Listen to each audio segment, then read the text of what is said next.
A new diplomatic tension has just unfolded between Tehran and Washington, leaving more questions than answers. The Iranian foreign minister left Islamabad without meeting the American delegation, even though this visit was presented as a potential step toward diplomatic progress. On paper, everything suggested that indirect dialogue could at least be initiated, but in reality, nothing concrete happened, and the mission ended without any visible results. The Iranian official arrived with his team carrying a specific intention to deliver a proposal intended for the United States through intermediaries present on site. This method, already used in other sensitive diplomatic contexts, was meant to bypass the lack of direct contact between the two powers. However, from the very beginning, the conditions were not in place for a real meeting. The relevant American representatives were not present in Islamabad, making any direct discussion virtually impossible. Thus, despite expectations, no official exchange took place between the two sides, and the Iranian delegation eventually departed without any announcement, agreement, or tangible diplomatic progress. This type of situation is not entirely new in Iran-United States relations, but it once again highlights the fragility of communication channels between the two countries. For several years now, negotiations have often been conducted indirectly through mediating countries or secondary diplomatic channels without any real political face-to-face engagement. This framework creates an environment where every trip, every statement, and even every missed meeting becomes a strategic signal. Some analysts believe this episode should not be seen as a simple logistical failure or an isolated diplomatic incident. Instead, it may represent an illustration of a carefully maintained balance of power between both sides, where each party adjusts its position without necessarily seeking immediate direct confrontation. In this logic, the absence of a meeting would not be accidental, but rather a form of indirect strategy aimed at preserving positions, testing reactions, and maintaining continuous pressure over time. While this diplomatic situation remains stalled in Islamabad, another issue continues to fuel tensions between the two countries: the Strait of Hormuz. This maritime zone is considered one of the most strategic passages in the world, as a significant portion of global oil trade passes through it. In recent months, the United States has strengthened its surveillance presence in the region, increasing maritime control operations. Several interventions have been reported, including the interception of oil tankers linked to Iran, as Washington seeks to limit Iranian oil exports. U.S. authorities state that these measures aim to enhance maritime security and enforce existing economic restrictions. In practice, this results in near-permanent monitoring of movements in the area, where every vessel must now expect to be watched, inspected, or potentially intercepted.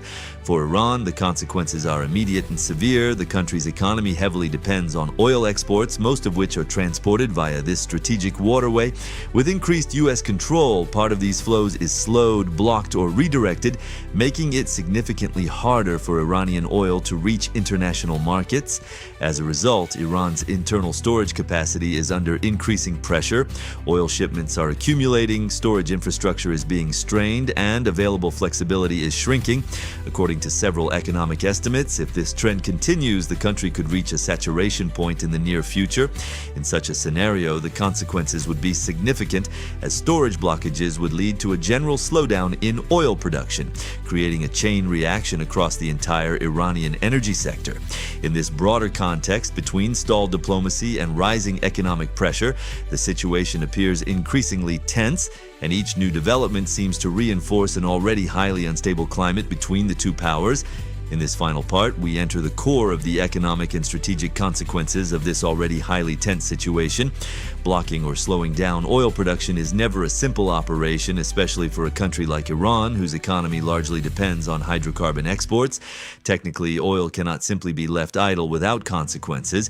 When it is not properly extracted, transported, or stored under optimal conditions, it can solidify, create blockages in pipelines, and cause long-term damage to industrial infrastructure. This means that a prolonged slowdown or halt in production can lead to significant material damage, sometimes difficult and very costly to repair. In some cases, restarting facilities requires heavy technical interventions, long delays, and major investments, which further complicates the situation.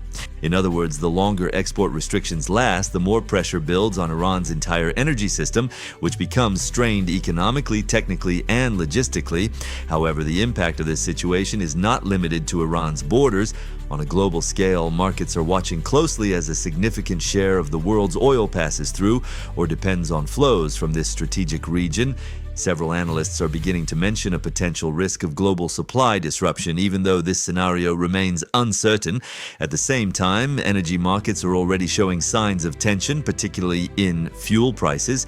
With gradual increases observed in several regions, this trend is largely driven by uncertainty over future supply stability and the continuity of oil flows. However, not all experts share the same view. Some believe that a massive shortage remains unlikely in the short term due to the global market's adjustment capacity and available reserves. Others, however, warn of a deeper imbalance if tensions persist or intensify over time, which could weaken global energy stability.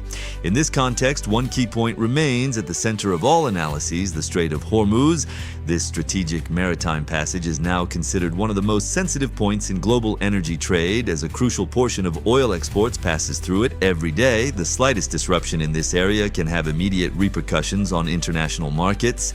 Given this reality, the American strategy appears relatively clear in the eyes of several observers: exert maximum economic pressure on Iran in order to reduce its room for maneuver without entering into direct military confrontation. This approach relies on tighter control of flows, sanctions, and strengthened surveillance measures in key maritime transport zones, but this strategy, while effective in terms of political pressure, could also produce side effects on a global scale, particularly regarding energy price stability and supply security.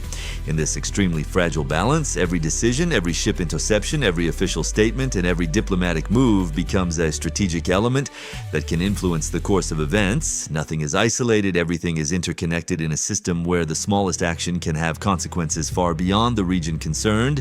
And ultimately, one question remains open: how far can this power struggle go without triggering a broader shift on the international stage?